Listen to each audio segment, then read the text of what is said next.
What's up guys, Brian here, and I am down in the heart of the Gecko lab. As you can see today, I'm not sitting at my normal studio type setup for videos, and that's because today you're gonna come with me as we feed about 1,000 baby crested geckos. So to show you guys around real quick, this is kind of my food prep area. This is my blender where I mix all my gecko food up. We go through a lot of food, so I use a full-size blender for it. Over on this side, we got a double sink area for cleaning and feeding. You can see some food dishes stacked up down there, but we're feeding babies today, so we need food dishes for babies, and those are in the washing machine here. I use this washing machine specifically for gecko dishes for the babies, and as you guys have seen in the past, what I use for them is contact lens cases. Food on one side, water in the other. It works perfect for the real little guys. But since they all just got washed, the first thing we need to do today is empty this bad boy out.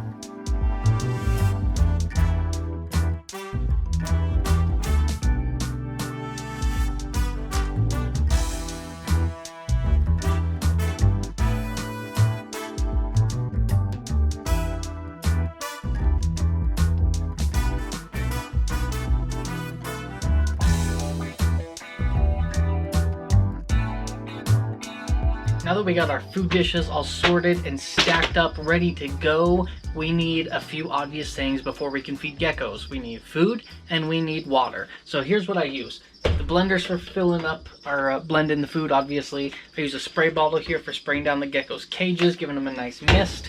These guys, those of you that have tattoos will recognize this. This is what I use to fill the water dishes, and this is what I use to dispense the food, just a basic condiment squeeze bottle, like a ketchup bottle. Makes it real easy to put just a little bit of food in those tiny cups. So I'm gonna go ahead and get this all prepped and set up now. Let's start by filling up all our waters.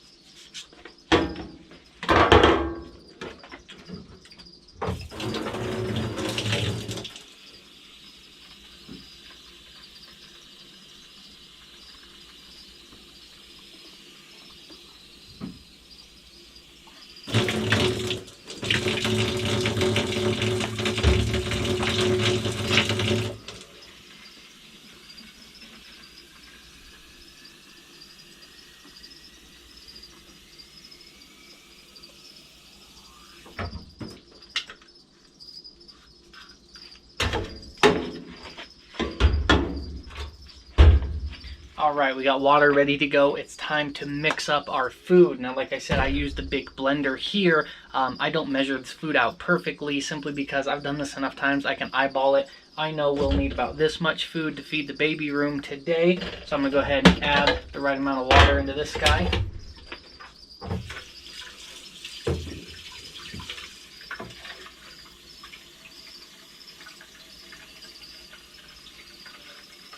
Now, I always use hot water to mix up my food. I know I've told you that, guys, before in previous videos. The food just blends better with hot water, and by the time you feed it to your geckos, it's not going to be hot. At best, it'll be warm, and that's perfect. That's what you want to do. It'll blend the food up better, and you won't get those big chunky spots of still dry powder in there that make it really hard to feed. Now that we got our water, we need to get our food, and for that, we're going to head right over here. So behind me here I have my whole food shelf, and this is the shelf where we arrange all the food we feed our geckos. As you can see, I've got my cup for holding crickets here. This tub here's got crickets in it. There's another smaller one down here with smaller crickets for the younger geckos. And then I've got our gecko food up top here. This is all Pangea foods. We've got the banana apricot, the watermelon, the breeder diet, and then this one here, the baby food, is a mix of the breeder diet and the apricot. I like that for the higher protein fat content for the babies. I also have a variety of Repashy foods here. I think today I am going to go ahead and feed a mix of my baby diet and the Repashy Pineapple Express. I'm going to mix these two together for our babies to eat today. Alright, we picked out which food we're going to feed today, so now it's just time to blend up the food.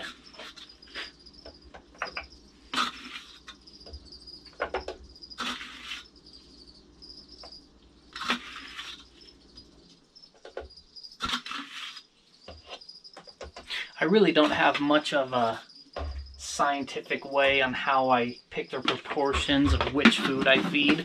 I have preferences on what foods get fed to different geckos based on how old they are and their growth stage. But as far as like how much of the Pineapple Express versus how much of this Pangea diet I'm going to feed, I just kind of eyeball it. There's no real scientific method to it. I like mixing up the flavors now and then that the geckos get, just so they get experience to a lot of different flavors. I think they probably enjoy it. Eating the same thing over and over would get pretty old for anybody. And it also helps when I sell my geckos. They're used to a lot of different types of food. And I find that that helps my customers get them eating, get them started eating better, easier, faster when they get in their new home. Simply because whatever food you have, chances are they're used to it. And if it is something they don't have, they're used to seeing a lot of different kinds of foods. So they're more adaptable in that way. Let's go ahead and mix this guy up.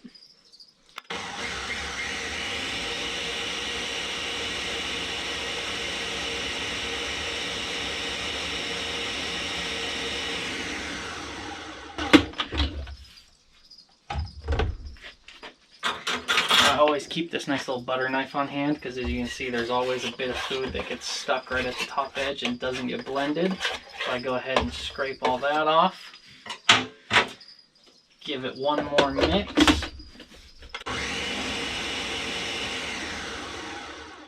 And that should be it. Check this out, guys. That is a perfect consistency, like a thick milkshake ketchup. That's absolutely perfect right there. One try, nailed it for the camera. I told myself I'm gonna mess this up and make it super watery after I tell you guys, oh, I don't measure it, I just eyeball it. This will be the day that I mess it up, but not today. We did pretty good. Go ahead and fill up our food dish here. Perfect. All right, guys, I'm gonna go ahead and fill up my cup with some crickets, and I will meet you in the baby room. We'll feed some geckos. So here we are in the baby room getting ready to feed the youngest geckos here. Now, here's my supplies. I've got my spray bottle, obviously used for spraying down the cages. It's got a little hook right here that it hangs on. I've got my food dispenser. I've got my water dispenser. I've got a cup full of small crickets to feed to these young geckos.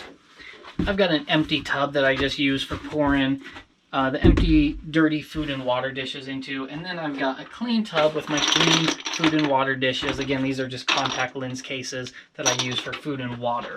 So the routine that I basically go through to do this, these top geckos up here, I will pull down 2 at a time, set them down right here, and then feed those 2 cages, take out the dirty food and water dishes, put new ones in, fill them up, dump a couple crickets in, give them a quick spray so they get a humidity boost, set them back up there and move to the next 2. When I get down to these more chest level ones, I will actually slide out the entire row, feed the entire row at once, and then slide them back in.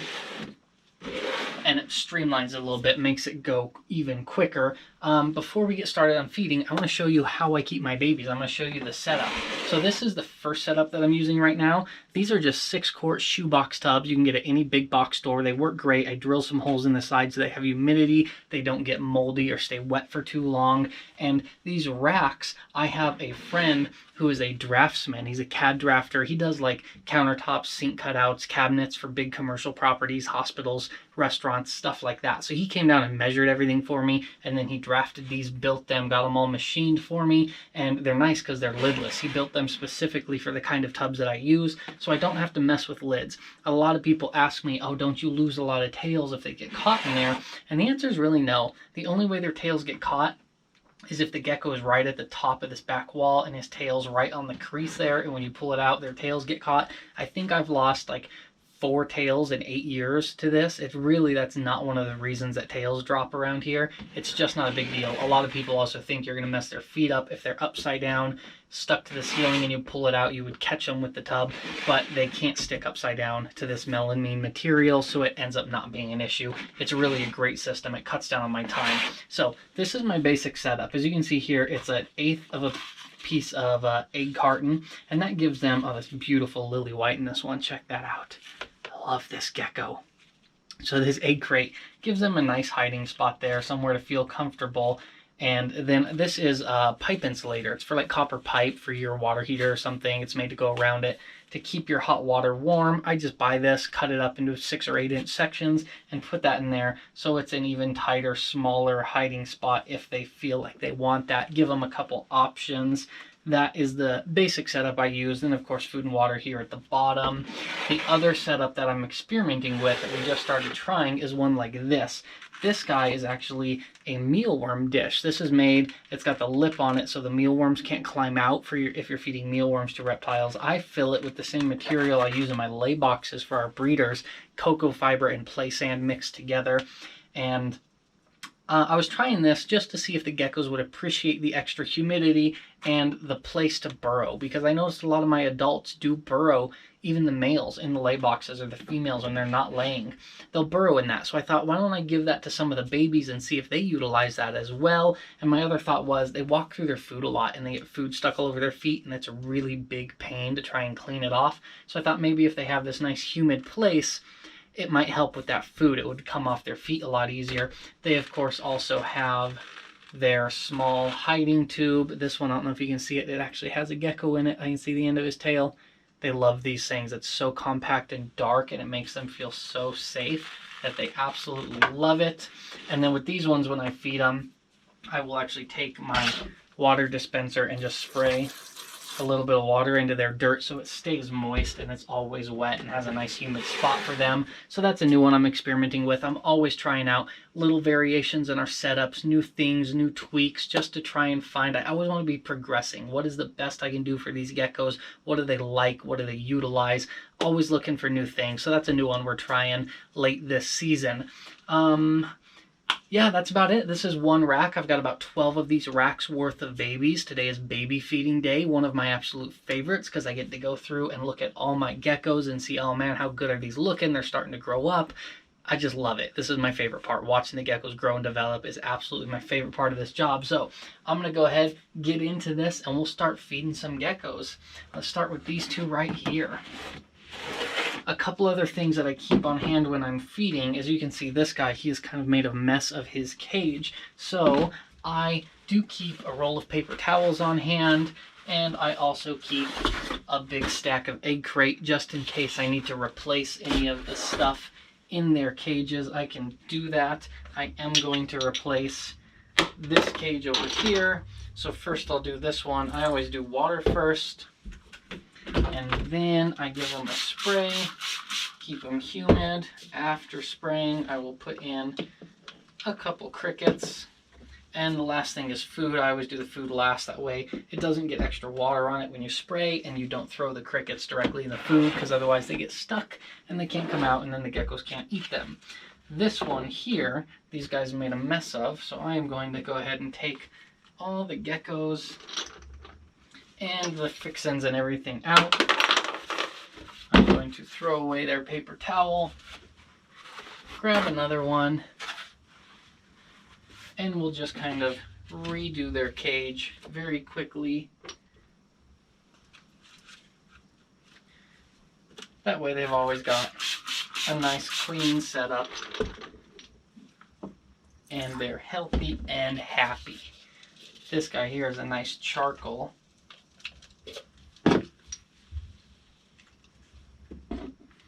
As you can see with this nice charcoal, he's not super dark yet, but I can tell just by looking at him, he's gonna get really dark. They get darker as they grow. The super, super nice, really high-end super charcoals do get very dark at a very young age. That guy just has kind of a regular B-grade charcoal. He'll be fairly dark, but not one of those that really catches your eye on Instagram or something.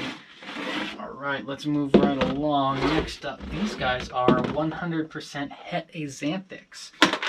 Look at this one. Come here. I want to show you off. Come here. Nice pinstripe het axanthic. That would be a good addition to a pinstripe axanthic group someday. I don't know if that one's gonna stay or leave.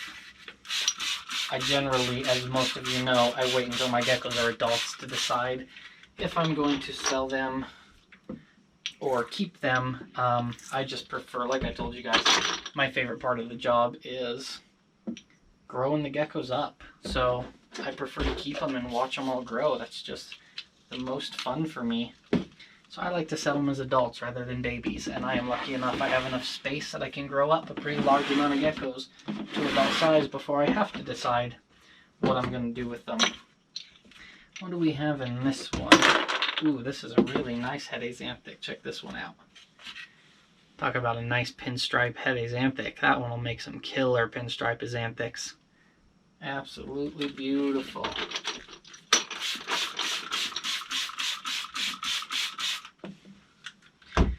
Spray both cages, fill both water dishes, make sure the geckos don't run away. Put in a couple crickets. I usually shoot feed these size crickets with these size geckos. These geckos are between 5 and 7 grams, and these are small sized crickets. I usually feed about 3 crickets per gecko is what I shoot for. What do we have in this one? This guy's hiding under his paper towel. This one is an extreme tricolor line. This is another one that doesn't look like jumpy. These guys don't look like much when they hatch, and it takes them a while to grow up. Put you back before you make a break for it. But as they get older, their pattern and colors really start to come in. So those are the kind that I really love, just watching them grow and seeing how they develop. It's so much fun. So satisfying to see where they come from and what they turn into. Now you'll notice these guys are pretty jumpy, and they do, you know, occasionally try and jump out. You've got to keep a pretty close eye on them, especially when I get down to these rows where I'm feeding all 6 tubs at once. You definitely have to have your wits about you here, making sure nothing's running away or getting free, making a break for it. Oh my! Check this one out, you guys. Look at that beauty. That is incredible. Look at that lat. Head, the structure, giant head, big ol' long crests. That's a beauty right there. I hatch the same 3 times a week, and I'm still impressed. What was I saying? Yeah, so they're jumpy. That's what I was gonna say. These guys are super jumpy. Even right now, most people, most gecko keepers feed their geckos in the evening, which makes sense because these guys wake up and become active in the early evening, and they're active in the first part of the night, throughout the night sometimes.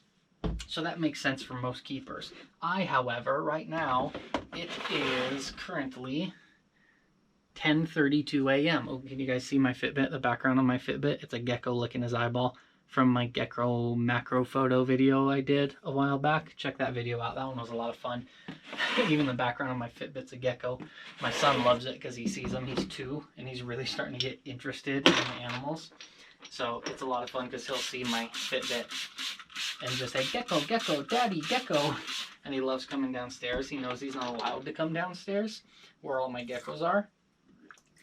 And he'll hear the door open and he knows I'm going downstairs, and he'll actually come running out. He's so cute. He comes running towards me, says, I coming too? And he just wants to come down and look at all the geckos. He absolutely loves them. He's got his own gecko, the gecko that hatched the night he was born I kept, and that's baby Gage's gecko. My older daughter Delilah has her gecko that hatched the night she was born. I keep getting distracted. I'm talking about jumpy geckos. So these guys, they are super jumpy, and that's why it's 10:30 in the morning and I'm feeding, is trying to do this at 8 o'clock at night when they're all super awake and hyper and active and on the hunt is a nightmare. It is just not feasible. I end up losing geckos. They're going everywhere. It takes 4 times as long to feed because they're just wild. It doesn't work. So I do generally start feeding about 10 a.m. and we work 5 days a week, feed all day, feeding, cleaning, packing orders, working on the website, everything. It's a full-time job, but we do our feeding during the day simply because it's easier to feed geckos that are asleep than bouncy crazy geckos, especially with the babies. So I'm gonna go ahead and keep finishing. We're gonna knock this wall out. I got a bunch of other walls to do. I'm gonna keep plugging on and I'll show you guys some of the cool ones as we go.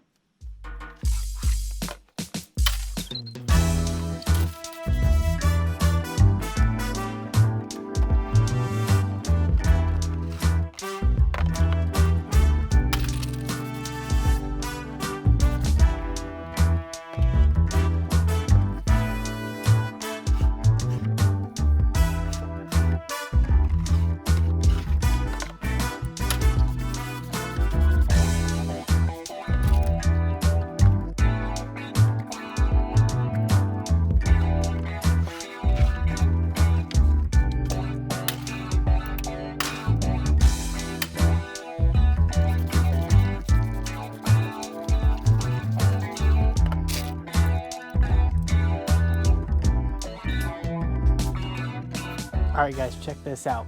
So, like I said, I use contact lens cases for food and water dishes. So these are contact lens cases. All of these used to look like this, but as they go through my washing machine I have in there to clean them, you know, they get banged around. They all have like rounded edges. They break apart, obviously, and they've all been worn down and rounded. I bought like 1,000 contact lens cases at one point from a wholesaler in China a long time ago. When was that? That was right after I moved here. So that would have been 2012. 8 years ago, I bought these, 1,000 of them. A bunch have broken over the years. Some of them, you know, they broke, they get lost. So I don't have all of them anymore. And this is the only one left that is still in one piece. It is starting to crack. It's probably going to break in the next round or two through the washer. But this is the only contact lens case left that's one piece. I always laugh every time I see it while I'm feeding, because I'm like, the last of a dying breed. The only one remaining, the last man standing. Pretty soon. Whoa, I put way too many crickets in that tub. Once in a while that happens. And then I gotta go in and pick them out. And it's always like a risky game to get your fingers in there without the geckos chomping on you because they're hunting the crickets. But that's okay. The little guys don't hurt too bad, but they freak me out every time. I don't know why. I've been doing this for, what, 13 years or something now? And every single time this tiny, cute little baby gecko bites me, I freak out, and then half the time the gecko goes flying because I'm like, ah! It's just, I don't get it. They're tiny geckos. They don't hurt. They're not dangerous, obviously. And I just can't get out of my own head about it when they bite me. I just have that knee-jerk reaction, and I flip out and rip my hand out of the poor gecko's mouth, or fling the gecko across the room one time. He bit me, and I did that, and he let go and went flying across the room. I felt so bad that day. That poor little gecko took a ride. So now I'm extra careful, even though they don't hurt. I don't like getting bit by them, just because for whatever reason my body is just like, you're gonna die, man. You gotta freak out, you're gonna die. This tiny little gecko bit you. The end is near. I don't know. I don't get it.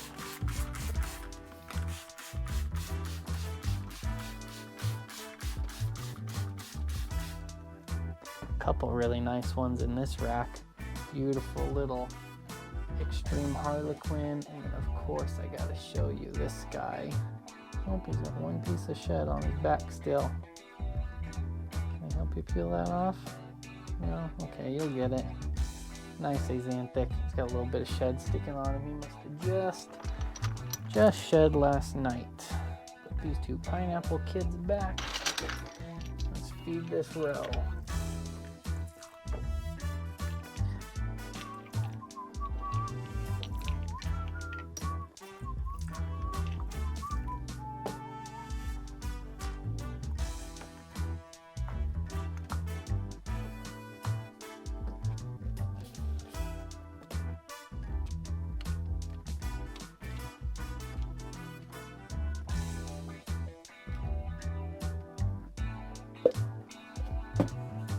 Alright guys, well, that's about the first half of this rack done. I gotta go get some more crickets and refill one of my water bottles, so I'm gonna leave it here for right now. I really hope you guys enjoyed this. I wanted to give you a little more of an in-depth view on how things here work and what we do, how I keep my baby geckos, how my feeding routine works, exactly how I go about caring for several thousand geckos. You know, right now, this time of year, end of the summer, early fall, this is like peak season for us. All of the eggs have hatched out. We don't have too many eggs left, so we're real heavy on babies. This is our busiest time of year, feeding and care wise. So I thought it was a good time to show you. This is how we do it. This is how I've tried to streamline taking care of a large number of animals, but also not taking so much time to do it that we can't accomplish it, but we're still providing high quality care to these guys. I wanted to give you guys a glimpse at that and how that works. So thank you so much for watching. As always today, I appreciate it. I hope you enjoyed this video, something different than what I normally do. Thank you so much. I'm Brian. This is Altitude Exotics. You guys have yourself a great day.